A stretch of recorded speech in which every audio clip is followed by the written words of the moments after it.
webinar will be available on our YouTube channel after the live session. For the for the speaker tonight, we are allocating 15 minutes for each speaker to give their insight. And after that, we will have a 10 minutes of discussion. Okay, we will start with the speaker number 1. Without any further ado, Mr. Oliver Baxter, I will turn it over to you, please. Thank you very much. I will just share my screen. Can you see my screen right now? Yep. Fantastic. All right, well, thank you very much for having me today. It really is a great pleasure to be part of this wonderful initiative. So Oliver Baxter from Herman Miller, we're kind of one of the big 3 furniture manufacturers in the world. I'm a little bit of an oddball in the company, I think, as my background's in psychology. That's what I did my postgraduate studies within, and then somewhere along the way I took a wrong turning and then ended up working for a furniture manufacturer. But I think there is a lot of transferable skills there. You know, so I try and apply behavioral science and psychology to our perspective at Herman Miller to how to design and influence space. And at the moment, understandably, we're getting asked a lot, what does the future of the office look like? To which my response is, I don't care what it looks like. I care how it functions.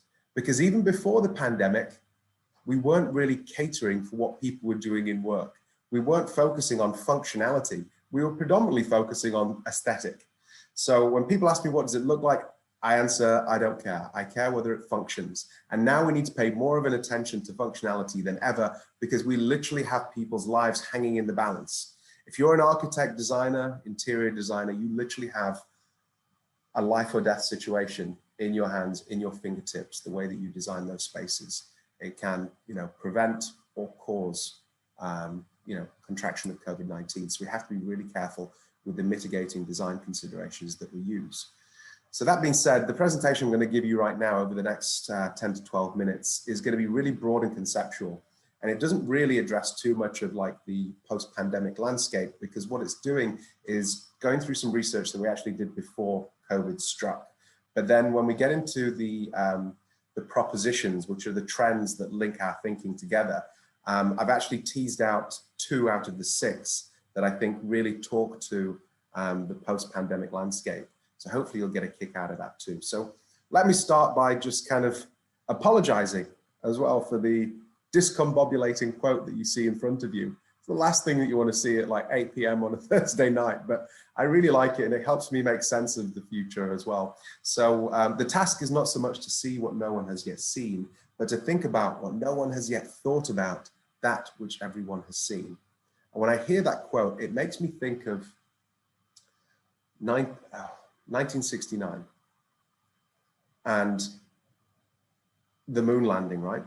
Because it wasn't until 2 years after we landed on the moon that we started to put wheels on luggage. Right? We'd gone to the moon, but we hadn't figured out wheels on luggage. We were still carrying them under our arm. Right? It was really laborious task carrying the luggage to and from planes and cars. And then some bright spark assigned the oldest form of technology to solve this real world issue. And that for me is like really important consideration, that we shouldn't just be looking for the next big thing, because when we do that, we can miss some of the stepping stones along the way. So, you know, it's important to look back as well as forward as well, really is what we're saying in this quotation. Now, scenario planning, for those of you that aren't familiar, you may have heard of like futurology and, you know, future foresight, that sort of thing. Scenario planning is a little bit different. It's not been around that long. I mean, it has in the context of like military applications. So like if my army is going to attack your army, then we have to think of contingency plans. And, you know, all those strategies, that was strategic scenario planning back then. But the first kind of workplace applications was this gentleman here, Peter Schwartz, who worked for a little known organization called Shell. You might have heard of them. And he writes that scenarios are thus the most powerful vehicles I know for challenging our mental models about the world and lifting the blinders that limit our creativity and resourcefulness. So I'll just run you through how we approach scenario planning at Herman Miller as a furniture manufacturer, and then we'll talk broadly about the 3 scenarios themselves, but more specifically about the trends that link them all together, because the trends that come out of them is really where you can put a little bit more stock. So we like to take a long view, and we usually take like a realistic long view, which is about 6 years when we're conducting futurology or scenarios research, because that's kind of as far into the future that you can go while still having credibility. Because technology changes so quickly, right? It's hard to kind of know where we're at with that. But if we were to say like, what does 2030 look like? Then some of you on this call might go, well, Ollie, I don't care because I won't be at work then. So we need to take a realistic long view. So 6 years seems about right. And then also we like to use outside in thinking. So we don't just start with like furniture or design or interiors or corporate real estate. We focus on the world and then work our way in. And we also engage in multiple different perspectives. Specifically, this was the expert panel that we used for this research. The anthropologists, political scientists from some very prestigious institutions such as Harvard, Stanford, and all over the world, Hong Kong, Amsterdam, US as well. So a good multidisciplinary panel. And they all bring a different element to the equation. So they actually adhere to the STEEP model, which is usually something you take from scenario planning. So STEEP, the acronym stands for sociological, technological, environmental, economical, and political. From those standpoints, we have our bases covered. Of course, political is one that's really, really difficult to hypothesize about. And I think environmental, we've learned, with a black swan event like what we've had, is also really difficult to see coming. So what we did is we put this group of panel into a room and we gave them no food or water so they could really start to hallucinate and think what the future might be. We gave them food or water.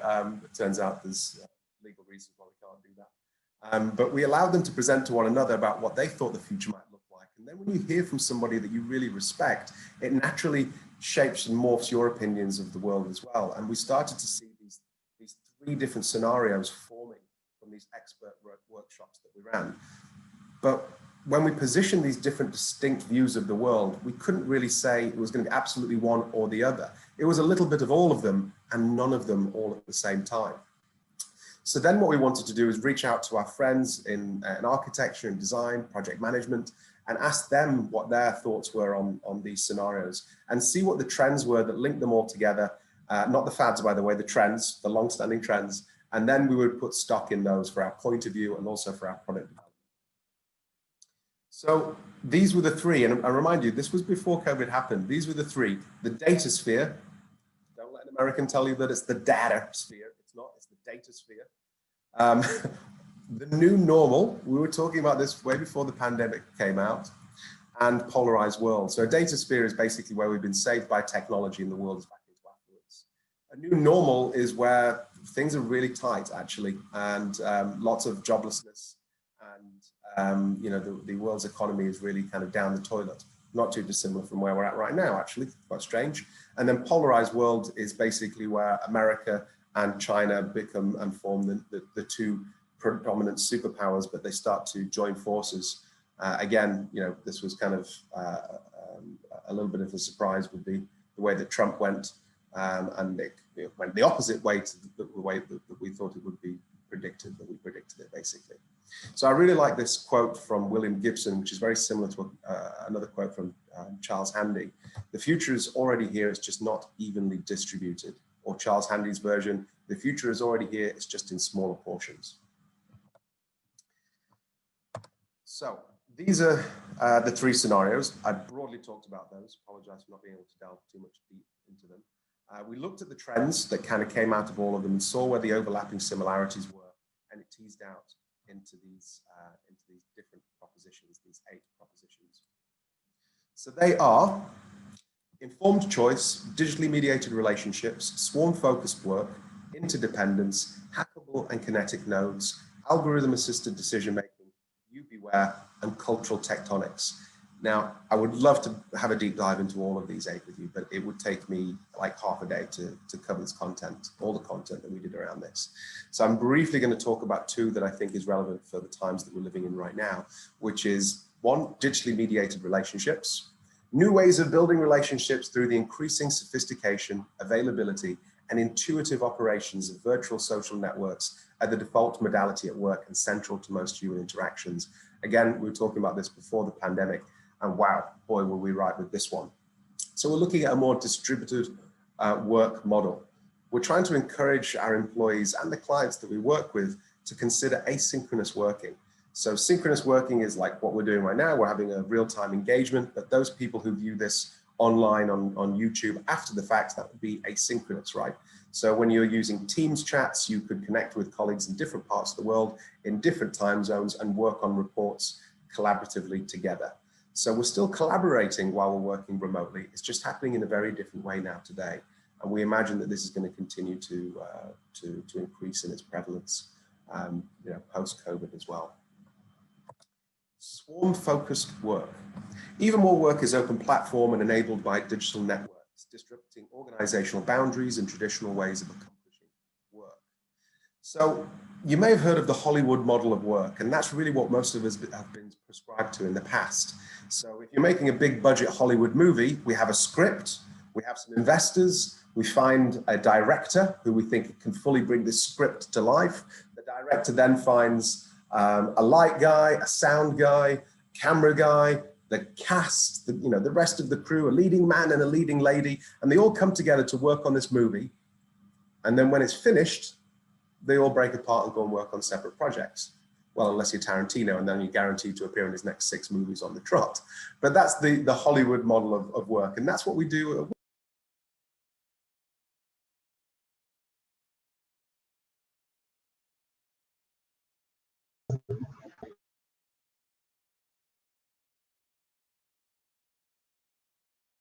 I think I got muted somehow. Can you still hear me?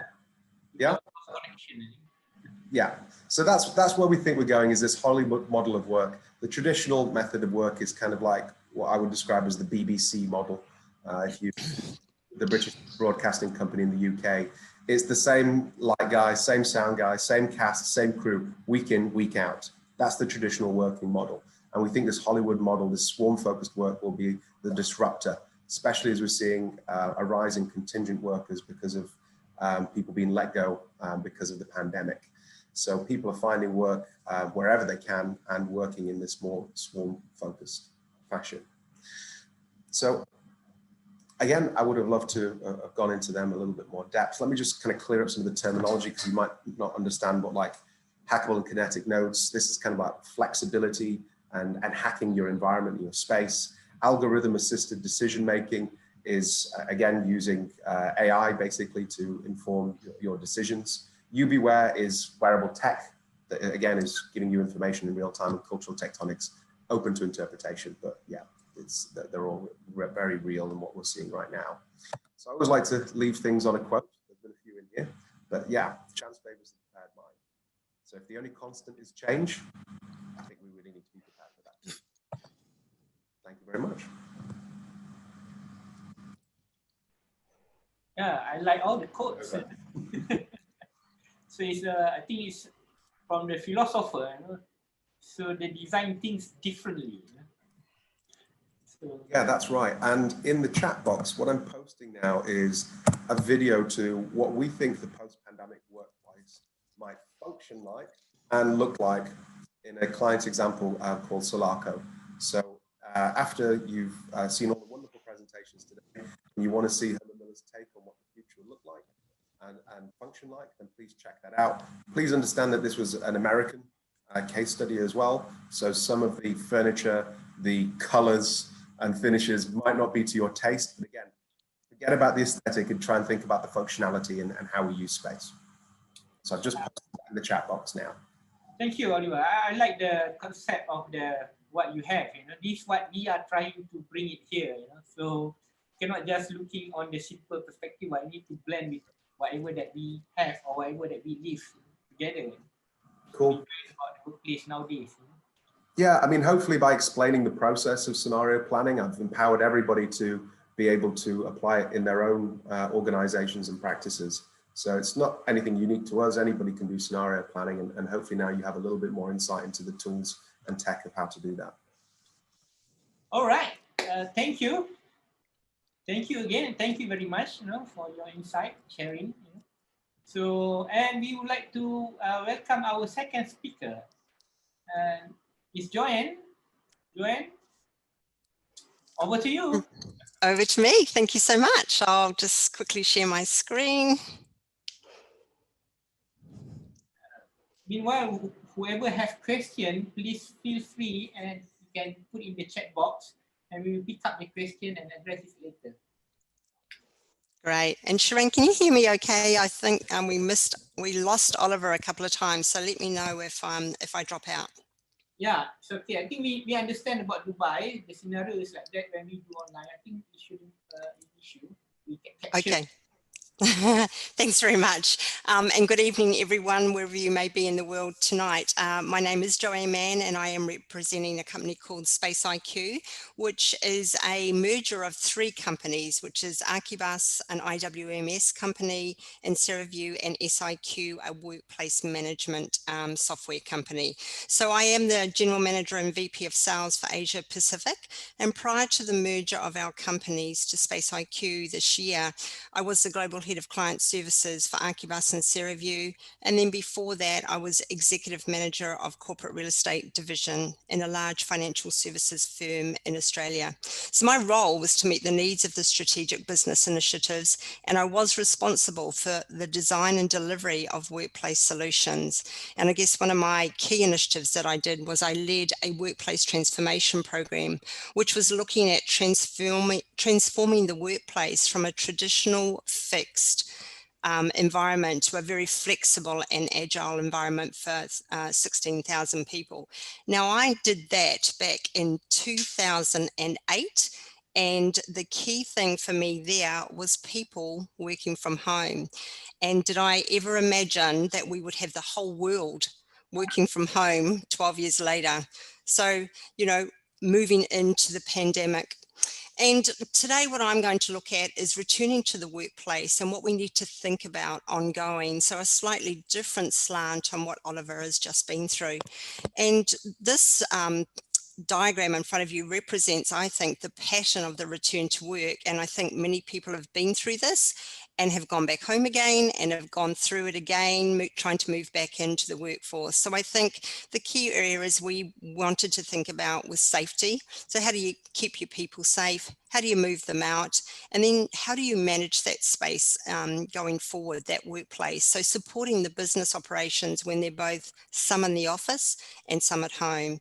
And then a key other piece is the cycle of planning, moving back and getting everybody into the office if that maturity for that environment they're in has happened.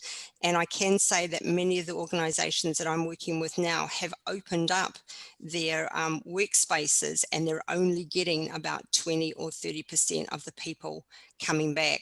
So what is that new normal going to look like as we go through? Well, preparing workplaces for COVID-19.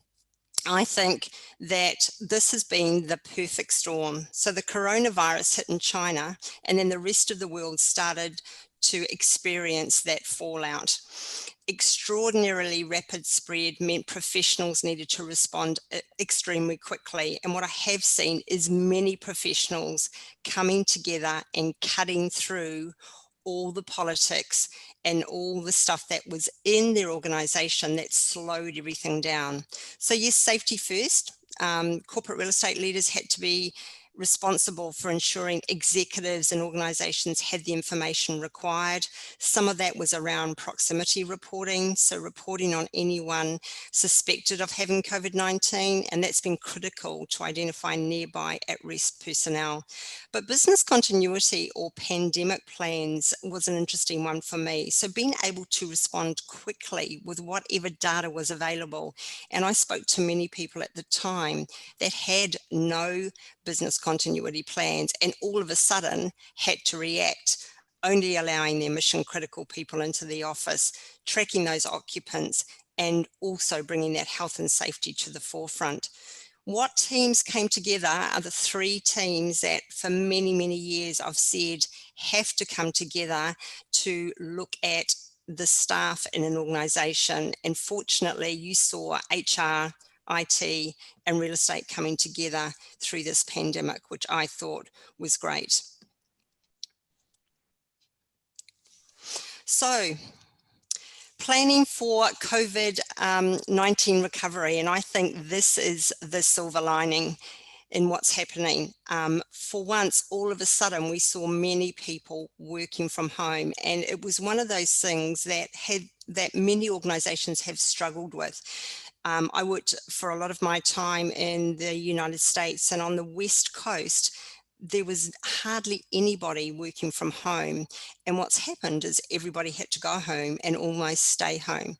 So I think that's the silver lining that's come out of this pandemic, with people having to work differently and not necessarily being tied to that workplace. One of the key messages here for me is planning and keep planning for anything. So we need to make informed decisions on the fly in this new workplace, considering not only company, but local, federal, state, and international guidelines. How do you prepare an office for reopening? Who's going to return to work, when, and why? And actually the reverse of that for me is who's not going to return to work because they prefer to stay in the safety of their own house.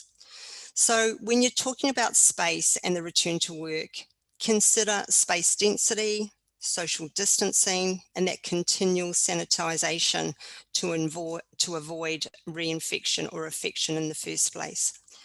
And what if this becomes a recurring event? So what we're seeing across the globe now is many countries going back into a second wave of COVID-19. So some people came back to work, and now people are returning to work back from home. So for me, it's around, do you have that data to make the decisions? What space do you really need? And are you looking for more space? And how quickly could you commission it if you needed to? Or are you going to be looking for less space? So I think there's varying degrees of opinion around that space. And have we got best practices in place to manage these cycles? And more importantly for me, how do we equip our employees to manage the return? This diagram on the right is just for me to remind people around how are you going to do this and what do you need to do? So I think the first one is situational awareness. You need to be able to obtain and maintain the data because it's crucial to ensure you have that awareness of your property.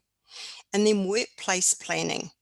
Having done your property analysis, then those teams, corporate real estate, HR, and IT, need to investigate what approach is most suitable to get people working again, either in the office or at home.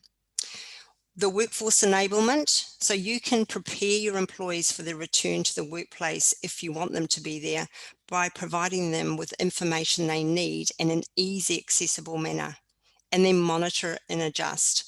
So with checklists in mind, you need to use a system to assist with regional awareness, regular workplace analysis, monitoring social distancing and compliance, and if necessary, contact tracing. But that is an ongoing battle that you are going to have to learn to deal with as we move people around, either in the office or working from home. So why is managing your workplace important from an RE or FM perspective? Well, obviously it's to keep your people safe, and I'm really excited about this. So for the first time in a long time, people are thinking employee rather than money. So this is an ongoing cycle as well. So I think what you need to do is understand what space you have and how you're using it. And you do that by looking at floor plans, workplace portals with information coming into it, and obviously IoT, so sensors and all those things that will give you that advanced data. And then you need to plan. So begin reporting on how you're actually using space and planning ways to use it smarter and more efficiently. And Oliver, I do have some scenario planning in there as a tip as well that we need to think about.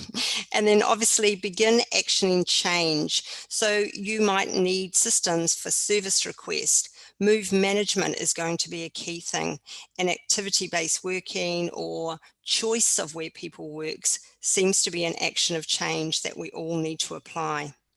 And then of course, enabling your executives with good reporting, enabling your staff so that they can find their way around the space, and think about mobile applications that will streamline that. And this is just another example with a couple of floor plans on it when you're thinking about space management. So you need to maintain accurate occupancy data to mitigate and manage exposure. Plan that back to work with occupancy schemes. And you can see down here on the left, they've applied some social distancing on their floor plans so that they know where people will sit to be safe, and also some workplace booking tools. Again, looking at social distancing on a floor. And from an FM point of view, you need to think about your building operations. Create cleaning procedures and generate work orders. And I'm happy to say that the cleaning industry has one of the highest profiles in any work area at the moment. So you need to be able to incorporate safety protocols into work order procedures as you go forward. One of the things I want us to think about is, what does the age of remote work mean for workplace? So there's a few things here we need to think about, and one is tracking remote workforce versus what's in the office. So how do you get some reporting on that? And how do you make sure people are enabled to work from home? Do they have the right desks, IT equipment, phones, even VPN licenses? And I know when this first hit, there was a real shortage of hardware across the world. So thank goodness for companies like Dell and Lenovo. But many of my people in Melbourne, I just said, take your equipment home and set yourself up so that you can stay there until we do get a return to work. HR has a big factor to play in this new workplace environment. So work from home checklists and policies had in many cases not been created and are now created for most of organizations that I talk to. And then comes collaboration. So Zoom is great. We're using Zoom today. You've got Teams, you've got GoToMeeting, you've got Slack. So you've got all those things where your teams can stay connected, and you can also stay connected to your customer. And then leveraging technology to improve that connectivity. But not only that, making sure that you can have some fun along the way. So virtual coffee meetings and happy hours. Another thing to think about is ongoing productivity and motivation. But more importantly for me is mental health, the mental state of people having to be in lockdown. How do you do business and balance that with family being locked in the same location? And I think that top right is a prime example of what we're seeing in many of our meetings now, people trying to juggle work and family. And I quite often see children sitting on knees, or dogs sitting on knees, or cats working across the keyboard. So think of that when you think about your remote workers. And I wanted to think about and have a look at what is happening across the world. So I went on to the internet today and grabbed a few articles just as an example of what's happening with workplace. I think this one in the top left-hand corner is a great one. So Dropbox is killing the 9-to-5 workday in the office. The office now will become the collaboration and team space. And they've allocated the hours from 9 to 1 as their core collaboration time for people. They're also allowing staff to use the remaining hours on a flexible schedule that suits them. And interesting enough, they are giving them an allowance to cover the cost to work from home. I thought that was a great one. Top right, we've got lawyers firms. So lawyers are expecting their staff to only be in the office 60% of the time now. And in the middle, you can see some major companies have announced that employees can work remotely long term, some even announcing that it could be permanent. So you've got Google and Microsoft and Uber and Airbnb all looking at extending the remote working policies. And they're saying that following the pandemic, more than half of Americans want to continue working remotely. And I've noticed that a lot in the Australian organisations where they've been doing surveys, and in some cases, 80% of their staff are wanting to stay working from home.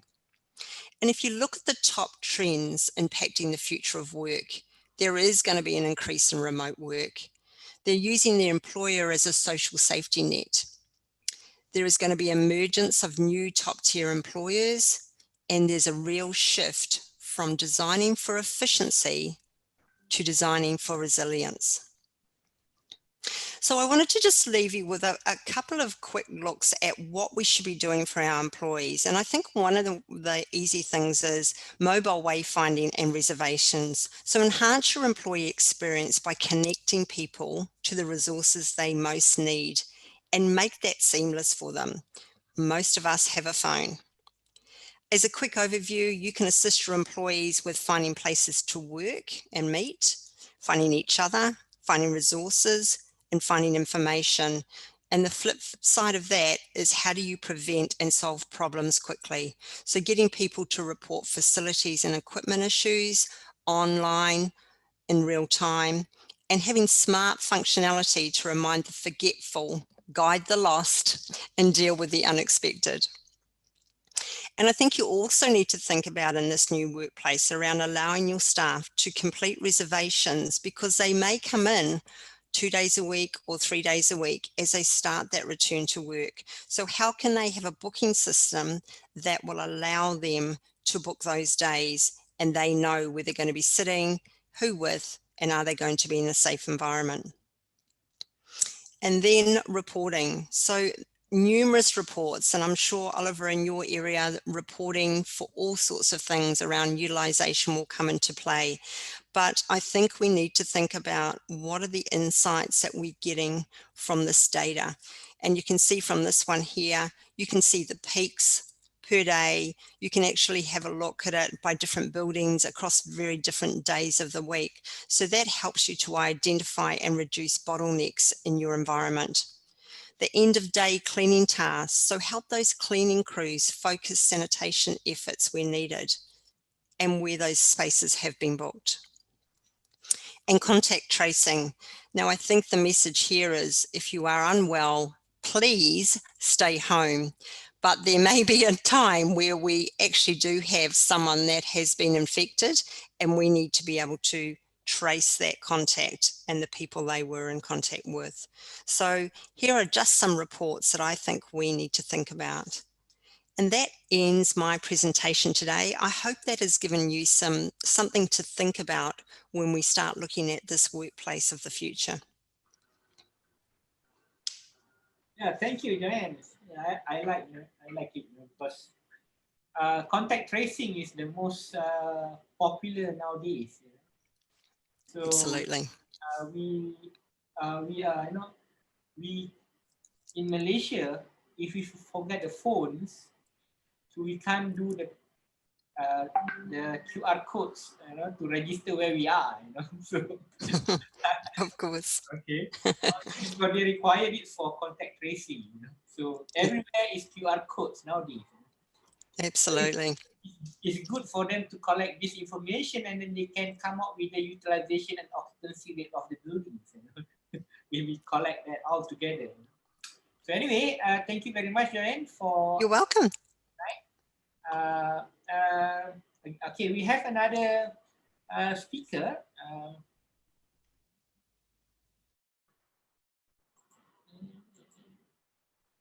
I have a free screen. Okay, we have Madam Nuzaihan Ara Agus.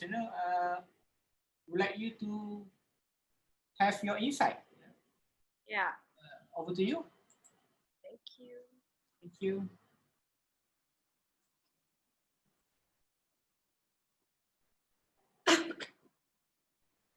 Yeah, Assalamualaikum warahmatullahi wabarakatuh, and good evening, everyone.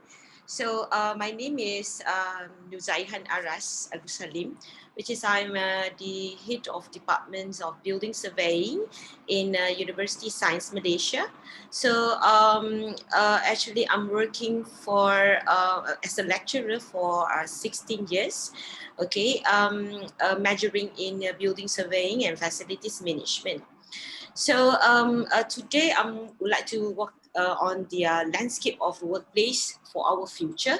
So the conceptual and strategy. So because of we are in Asian country, we are still new with, I'm not saying it's still new, but it's ongoing, okay? Moving on the conventional methods of workplace into the, the advanced workplace. So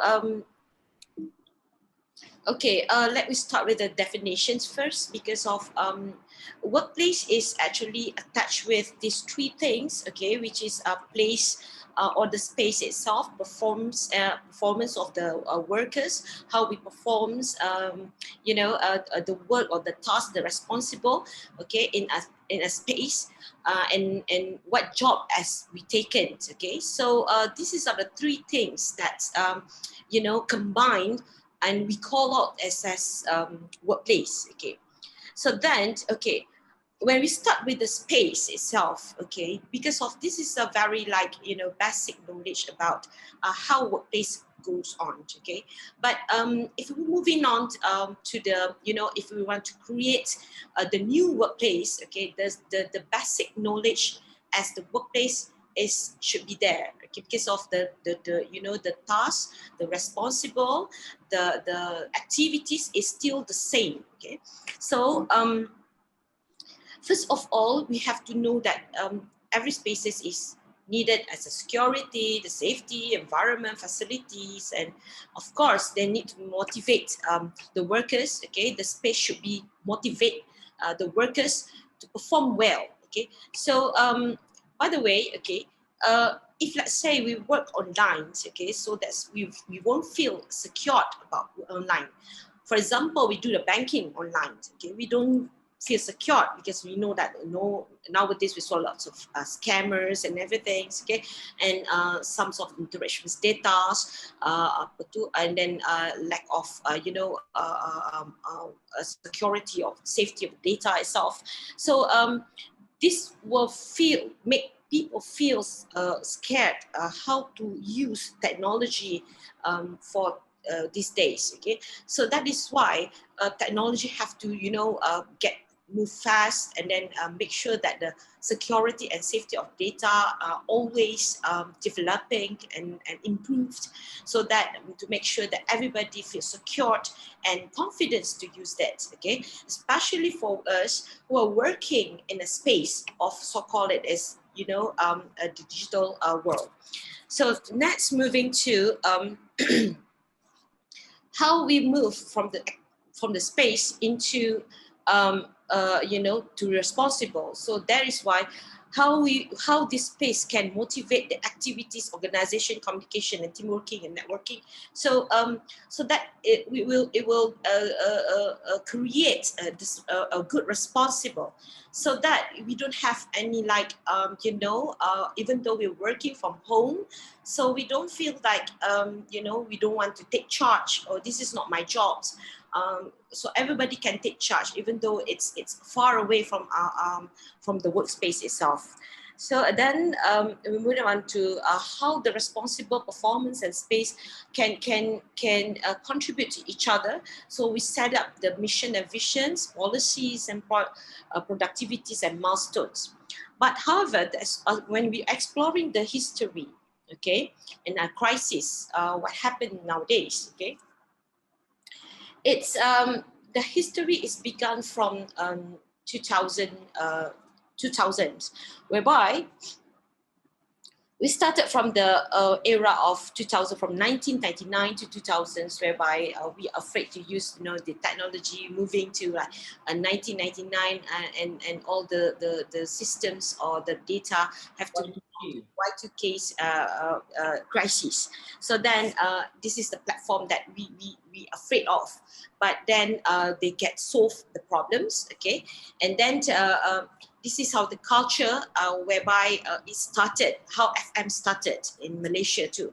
Okay, so computer is very what we call that is a very important technology, important devices, so that we can use it as communications and data storage. Okay, So that is why we are very afraid about the security and safety of it itself. Okay, so then, however, in Asia country, okay, not all people are affordable to do technology, to use technology.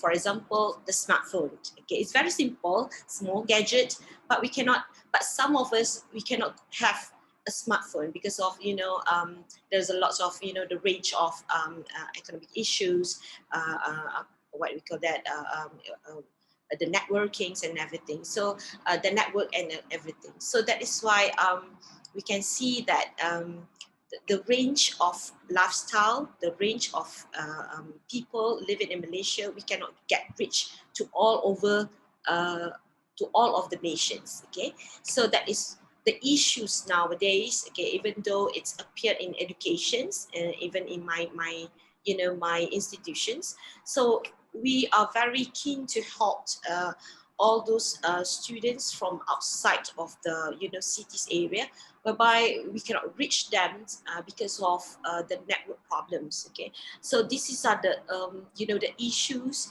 that is very crucial. Okay, because network is this is the only platform how to get contact to each other, especially to the pandemic situations. Okay. So the crisis technology, as I'm telling you just now, is about, it started from the Y2K and then move it to the 2001, from the technology attack to the fire, and then get into the security of data itself. And lately it's about this virus, the you know, the attack from the virus. So this is this crisis that happened, that how make the technology move on and on, developing, keep improving. Okay, so we don't know what happened next. Okay, what kind of attacks we are going to face in the future. So that is why this technology is become, you know, developing. Okay, and then, okay, the workplace also keep changing day by day. Okay, so based on the crisis that we have. Okay, because of everybody and every institutions, every organizations are moving and competing at each other just to get, you know, they are trendy, they are up to date. Okay, so that they can put themselves in same par of like the other companies. So in exploring the case studies, okay, what we can see here, okay, this is how I can say about how the pandemic situations has changed the case that the business trends. Okay, from the normal or conventional trends into digital.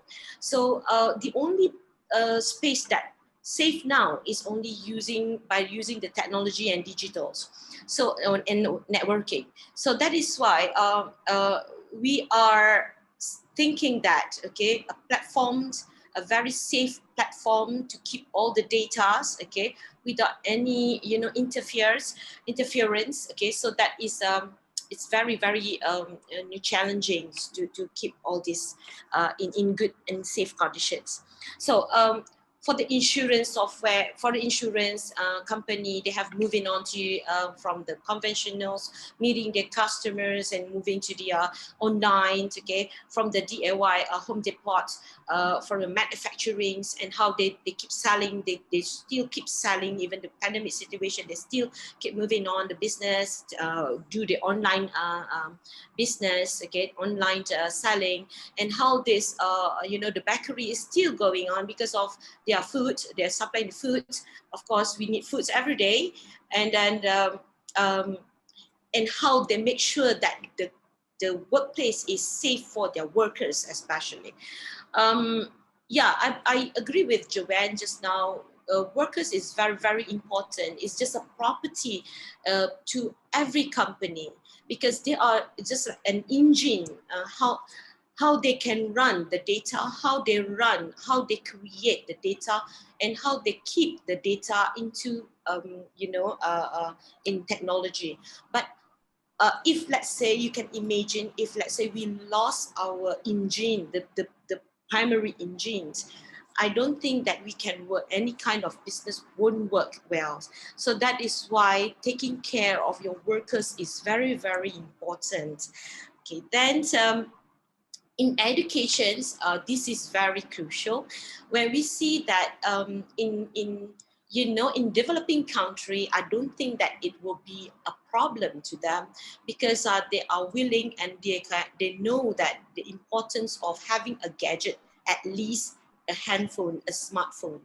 But however, in Asian country, this is the very, very important parts, how we are the technologies think, how to help those people in a rural area get connected without spending much money. You know how much is the smartphone nowadays.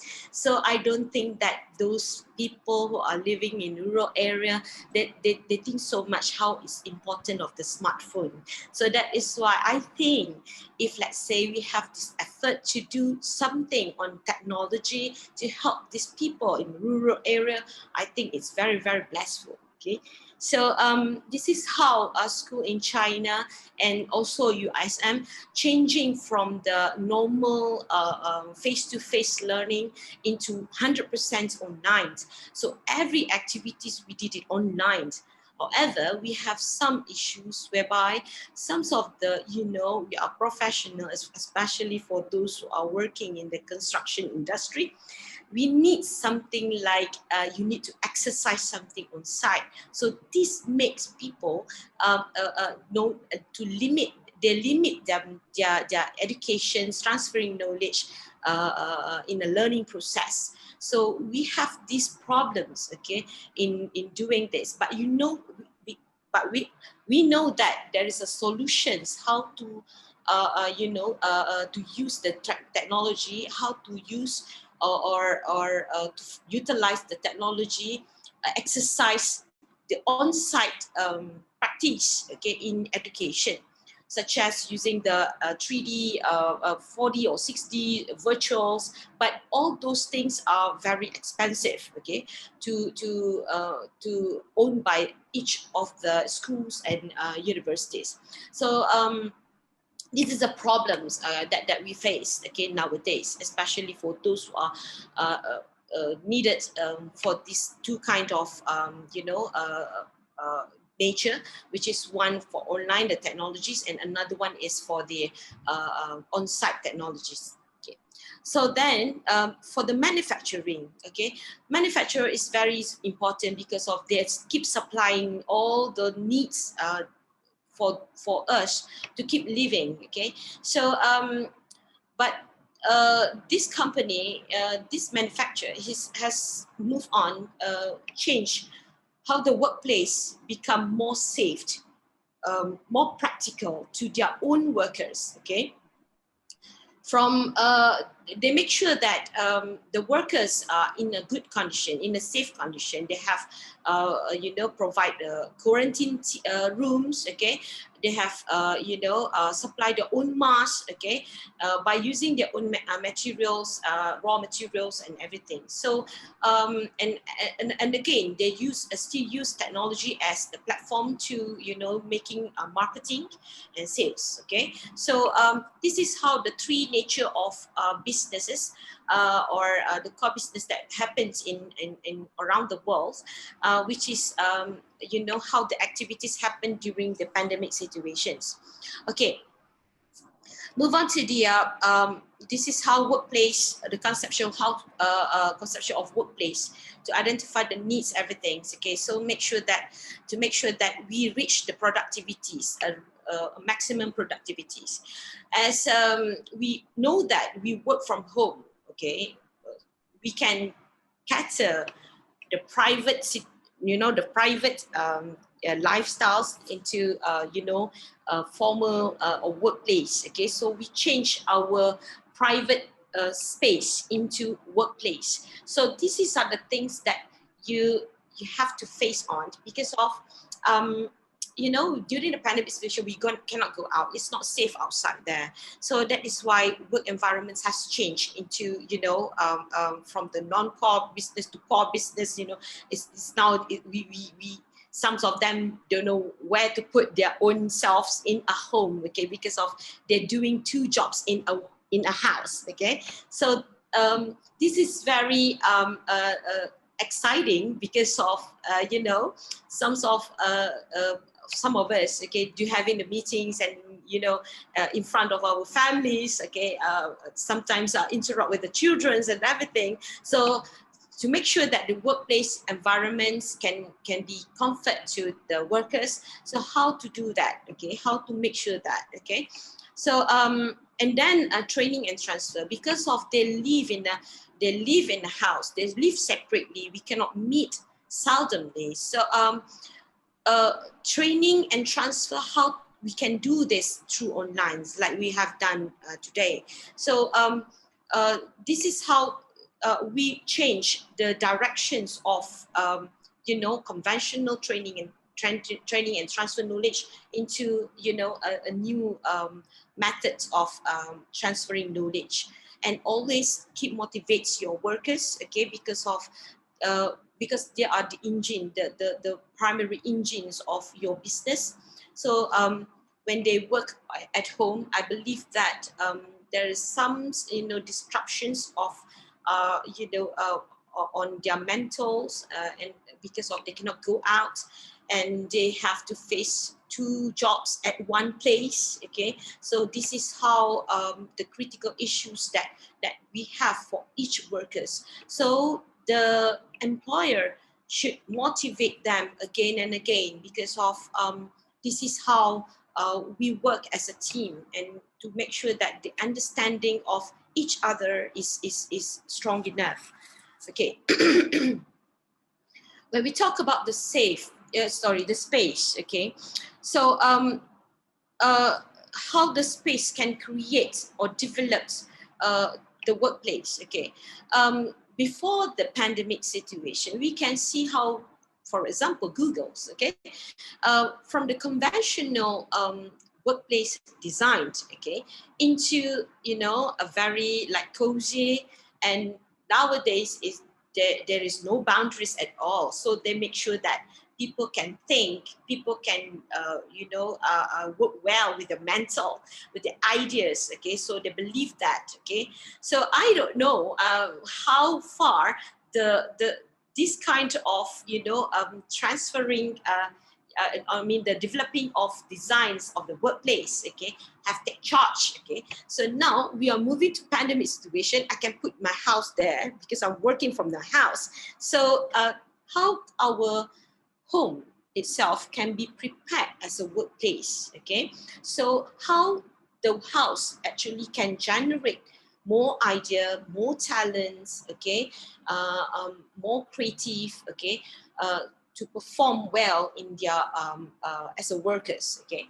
So these are the things that we need to make sure that the space is actually, we're not talking about the space, the physical space, only for the physical space, but also for the platform or the heart of safe of keeping the data in a safe conditions, in the security, and the environment can enhance their, you know, their energy to work, and then the facilities can support them to work from home, and also they get motivation all over again and again from their employees, okay. This is the conventional we have in our workplace, whereby each of us keeping a very you know, a very primitive, or what we call that, a very own of the experience, okay, of own of their what we call that, own their experience, own their expertise. So they won't share, or there is no you know, sharing platforms, okay, where we work for the face-to-face or the physical workplace or the conventional workplace. So each of us will keep going keep practicing their own expertise without taking charge of their friends or the others colleagues as responsible. So that is why, working online, actually we can share together, as well as the expertise can transfer, and we make sure that we want everything, can be done by every workers. Oh my God, why I cannot run this? Okay, then from the space, how we can make sure that this knowledge is transferred, so it's through the motivations, we meet people every day, but now we are only making ourselves in these four walls, only our families are connected with us, but we cannot meet our friends, so how the touch can help this, through online, so the motivation should be come from the employees, how it would be transferred, from the responsible to the performance, so we need to put some mission and visions, so that even though the workers are working from home, they know how the goals, they know how the milestone, when to hit the productivities, and where to work, where to, and which times they have to make themselves available for the working hours. So these are the things that we need to make sure that people are be able to work from the home. And then, from the conceptuals and ideas, for example, if let's say we want to build a new workplace, so what we want to do first is to identify the needs and demands. We have to ensure that who is the stakeholder demands, what they want, what are the requirements, lifestyle strengths, so that we have, make sure that we are be able to compete with others. And then the character of natures of the core business itself. We can talk about technologies, working with online, but however, it is very, very difficult when we talk about something that related with, on site. We have to, visit the site and then do some surveying works, for example. So these are the tasks that we cannot do through online.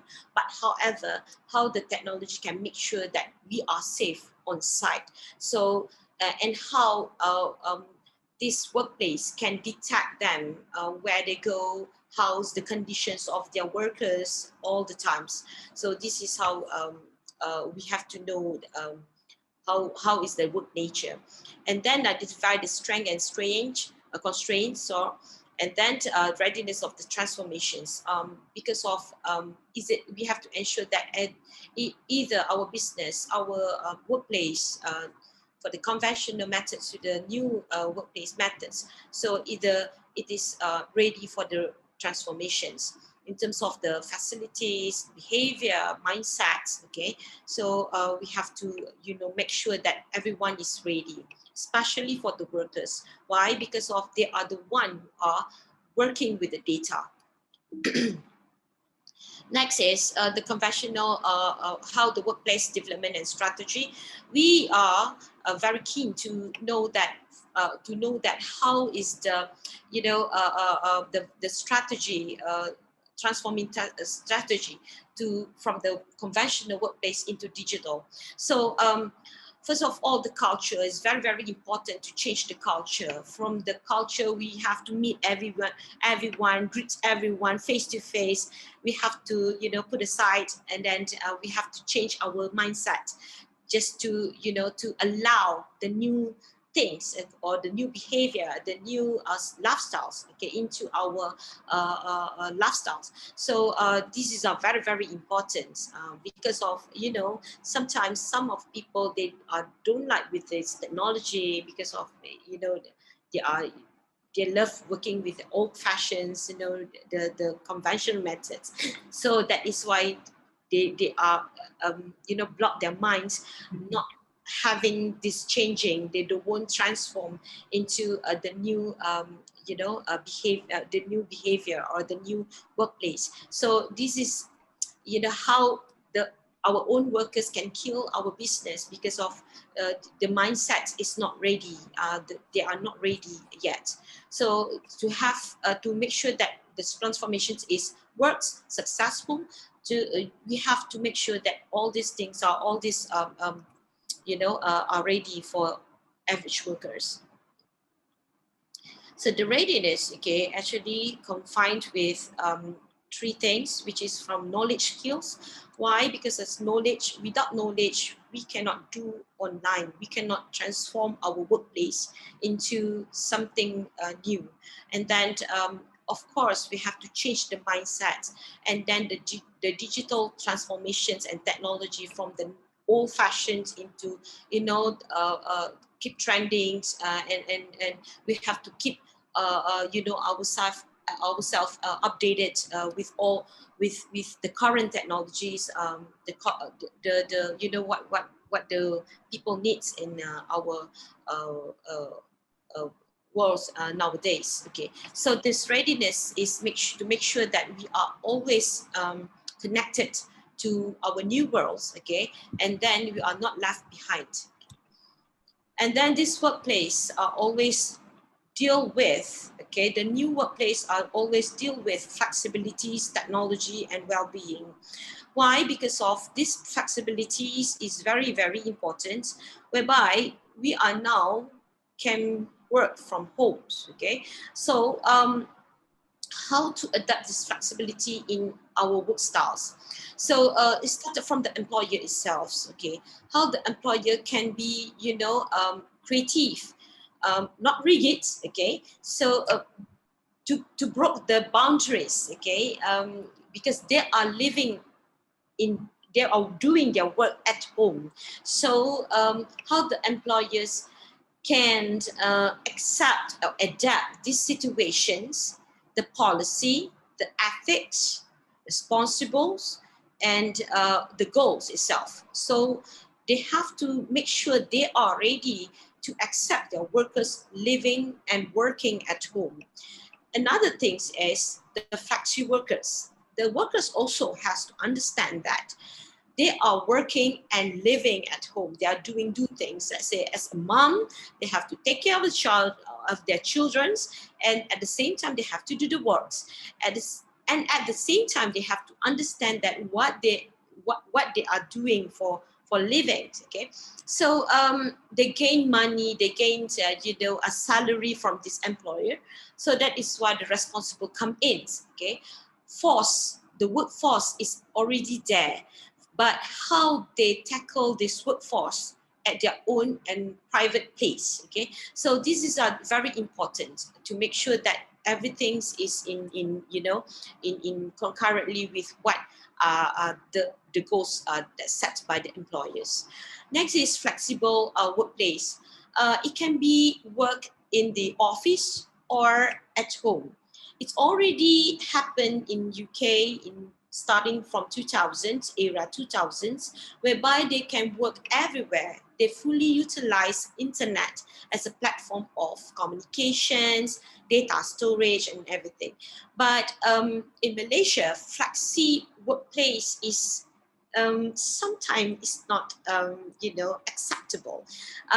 So because of this pandemic situation, I guess, and I believe and I can see that all the employers have to enforce themselves to accept this flexi workplace. So this is very interesting, and it's a very good news to the workers especially. But again, how far this workplace can enhance their talents and motivate them to work at home, so that the goals are still there. They can hit the target, the aims of what the employer has set. So to make sure that flexi workplace is acceptable in every people's. So the employer and workers has to know their and how to catch up and communicate between them. And then flexi schedules, okay. You know that in Malaysia we have set up a very what we call that, a very strictly obey with these times of the schedules of works, starting from 8 to 5. We work every times, okay, everywhere. So flexi schedules has changed this a lot, okay, because of the living in the private area. Privacy is important, so that is why they need some space, okay, to make sure that they can balance their life, okay. And then flexi schedule have to be understandable by the employer. As long as this schedule can be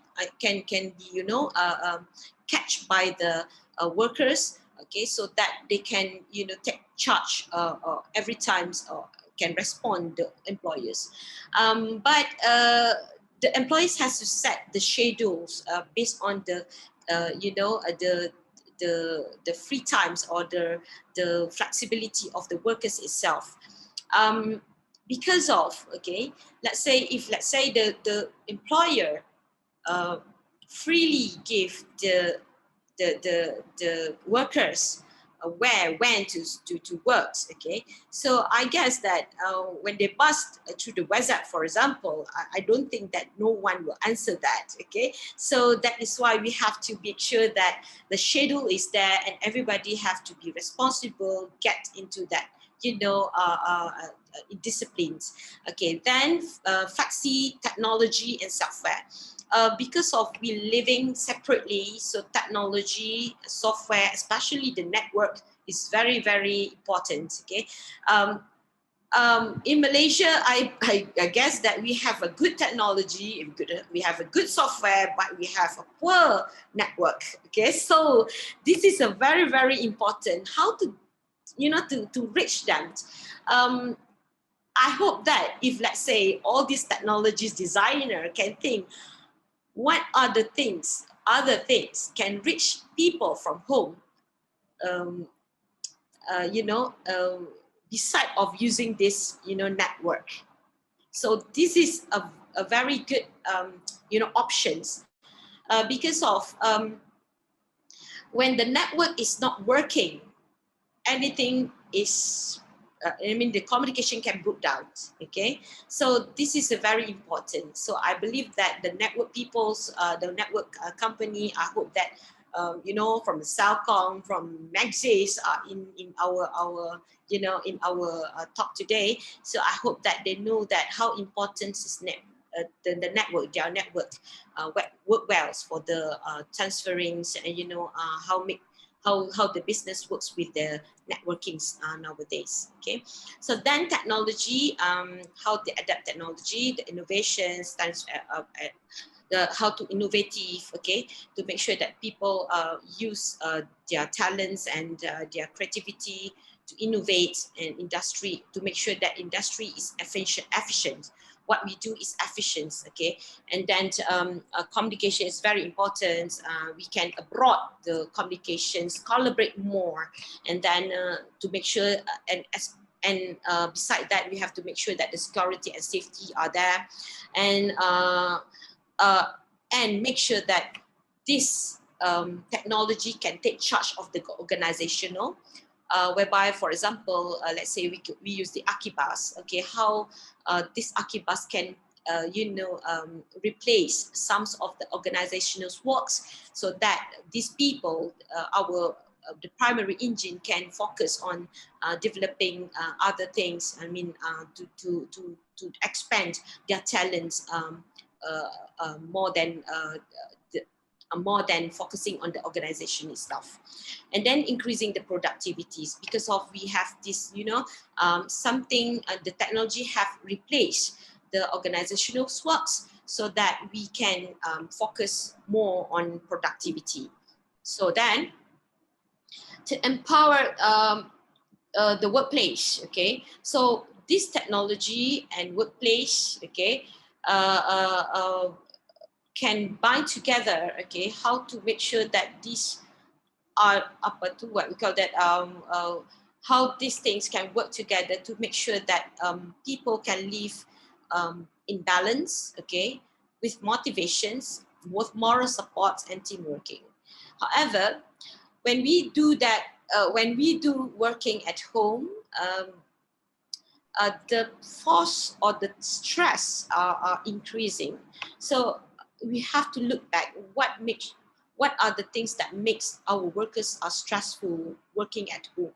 So this is very important. Okay, we have to go back to the what are the the responsible of the employers. What are the stress what are the stress and force that they give to the workers, that makes the workers are in stress, living in stress. Okay, so we have to make sure that everything in balance. Okay, so then, okay, and so the landscape of workplace nowadays have changed. Okay, so from the history that I explain and I tells you, we have see that the crisis starting from the data, this crisis has attacked the technology itself, and physically from the for the property, burning the documentations, okay, um, and all the datas,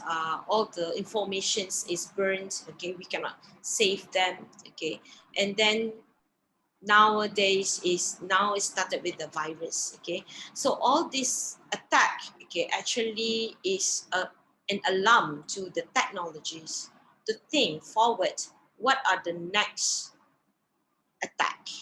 So yeah, we don't know what are next. Okay, so maybe they are going to attack. So they have attacked the the platform of the data hub, and then they have attack with this the property itself, and now the engine, the workers, the people. So what is next? We don't know. So the world actually forced us to transform the workplace into digital domain. So imagine that every country save and leave, store the data in the digital platform. So you can guess what are the next attack.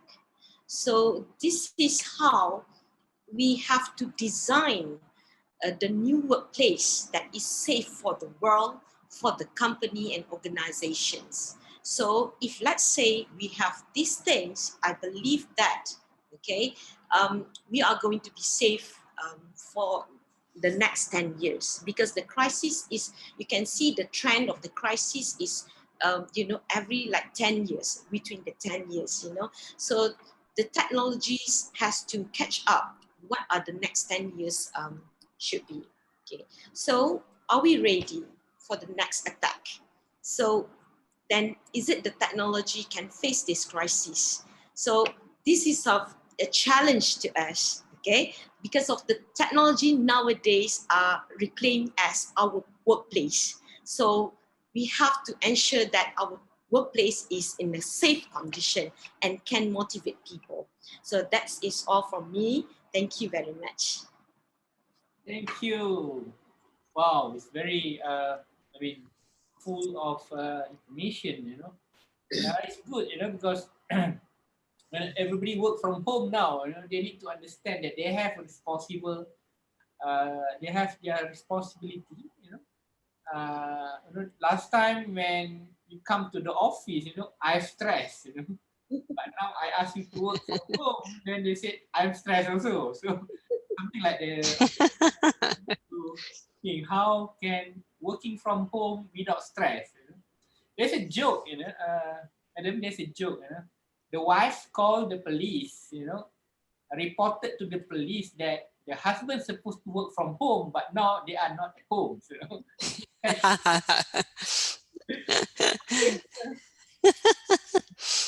I think there's a lot of jokes regarding to work from home nowadays. There is also another joke about that the director called the manager, and couldn't get the manager because the wife will pick up the phone on behalf and telling the director that the husband has something to do, something else to do instead of doing the work.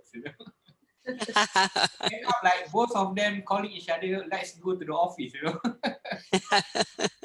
Maybe he has a second office, maybe.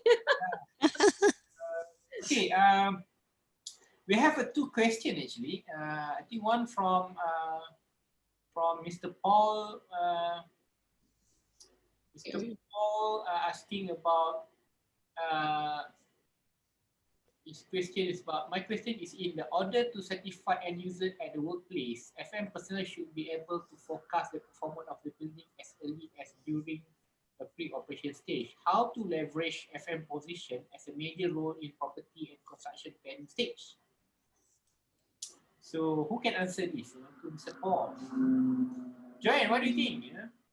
Well, I thought it was a great question, because what I've seen happen recently is the profile of FM has been raised. And I think, yes, we need to get it recognised and worked into the construction phase, because eventually that building is going to be handed over and we need to think of ongoing maintenance and preventative maintenance. Yeah, I think now when recently when they opened back, because during MCO, the only organization that can come to work is only the FM, because they need to take care. Amazing. They need to take care whatever been left over by everybody in their work from home. Exactly. In the situation that we in center of Malaysia, especially in Selangor and Kuala Lumpur and Putrajaya, we start our work from home again, by today. Yes. So nobody in the office except the FM team, that the IT guy that need to take care of the server. So the security personnel and also the maintenance team that need to care all the PC that have been left over by them, to make sure that they are being shut down properly. Everybody will be looking for FM jobs now, Shirang. Yeah. I have another question from Mr. Rizal. How to overcome issue with underutilized space at the workplace in case of existing building that were designed and constructed without the future workplace consideration? What do you think, madam? Again, the question. Okay, how to overcome issue with underutilized space at the workplace in the case of existing building that were designed and constructed without the future workplace consideration? Okay, this is an interesting question, because we're living in a property that already designed. Okay, you know that the function keep expanding. You know the capacity keep expanding. So this is cannot be you cannot be safe anymore, because of the original or existing property is already designed for that purpose or certain purpose, certain functions only.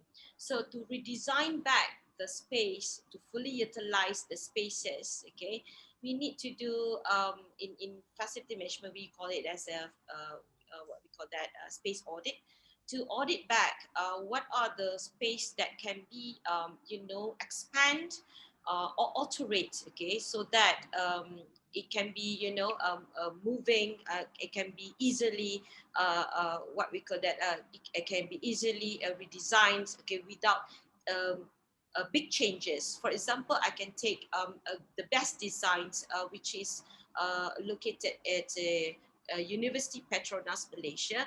The lab is very sophisticated, whereby the designs of the building actually designed with the folded walls. Okay, so these walls has been can be removables. Okay, easily they can break down from the lab 1 to lab 2 into one big space. Okay, so that these designs are very sustainable. Okay.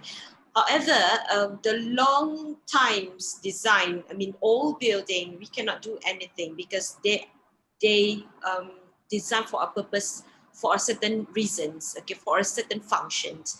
So expanding the functions of that spaces is very limited, okay, because of it cannot fix the current needs. So that is what alterations or what we call that, suddenly we use renovations, okay. So renovation is allowed.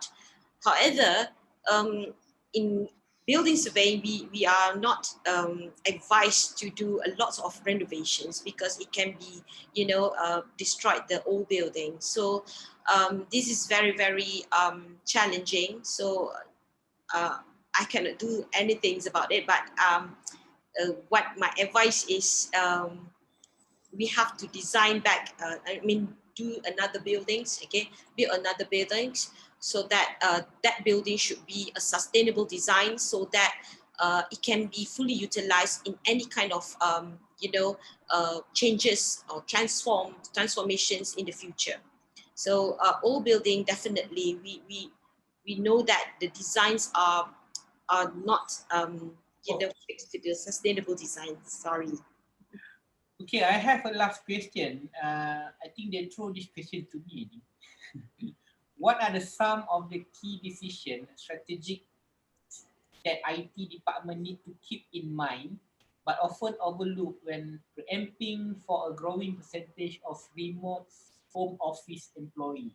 Okay, I think you want to answer, Joanne? I was interested here. I would say there's a couple of key decisions. Hardware's one. Capacity on the network's another. I think what that we are looking that maybe overlook is that not about the technology.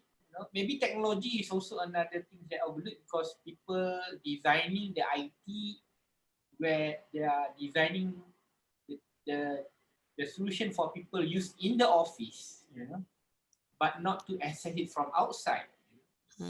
That's one thing, that they forgot to think about it. So and then when they want to work from home, then they need to change everything. Not just the bandwidth, but also the security. Yeah. But another thing that they forgot about it is that to train the staff, the employee, how to access things from outside. Yes, yeah, exactly. Yeah, and I think there was a global shortage of hardware from an IT point of view when people went to work from home, because everybody was looking at more mobile devices. So not necessarily desktops, laptops, but also from an organisation, the BCP plans never allowed for everybody working from home. There was only a percentage of that. So, they didn't have enough VPN licenses and that sort of thing for people to be able to log in.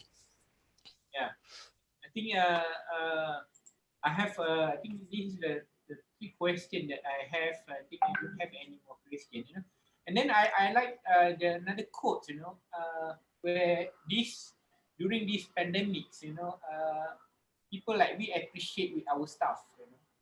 You can take my building, you can take my asset. Don't take my staff. Correct. People are important. Finally. So those days, okay, you take the staff, leave the building to me. The space, you can take the space, but leave the staff to us, because we still can work even though they are work from home. So that's what happened That's right. to us as an organization. We have a 60 number of people, and we need to start all over again to work from home. We utilizing our Zoom since the first day of MCO until today. And then some of us like to work from home, and of course I got a call from some of the staff, boss, I want to work in the office. Anyway, this is the challenge that we're facing now. But this, they call it the new norms. But there is another new norm, is that the workplace is now in digital. Yeah. So the workplace is now in digital. So this is the new norm, is that my office in digital. Last time when I put my name card, is I don't have any addresses. So they say, where is the office? My office in everywhere. Yeah, that's right. Work is what you do, not where you are. Yeah. So I think we have came to the end of the session. And anyway, thank you very much for becoming our speaker. So, is there anything else that you want to cover up before we wrap up, Joanne? No, I think that's been great. Thank you very much for the opportunity. Yeah, thank you very much. So, Nice to meet you. great. This is our last question just now, and thank you again so much to all our speakers for speaking in our webinar. And to all participants, thank you everyone for joining us. We are really grateful for the time and efforts that you took to share your thought and experience with us. I believe we all can benefit immediately from the knowledge, and we will always welcome you for our next discussion. We also have our YouTube channel where we post of all our webinar recording. So if you want to check that out, you can search it on our YouTube channel, Microcorp Berhad, without the space. And to end the session, thank you again joining us. We hope to see you again next time. Have a pleasant day. Good night. Good night. Thanks for sharing. Bye, everyone. Bye. Bye. Thank you. Bye, thank you.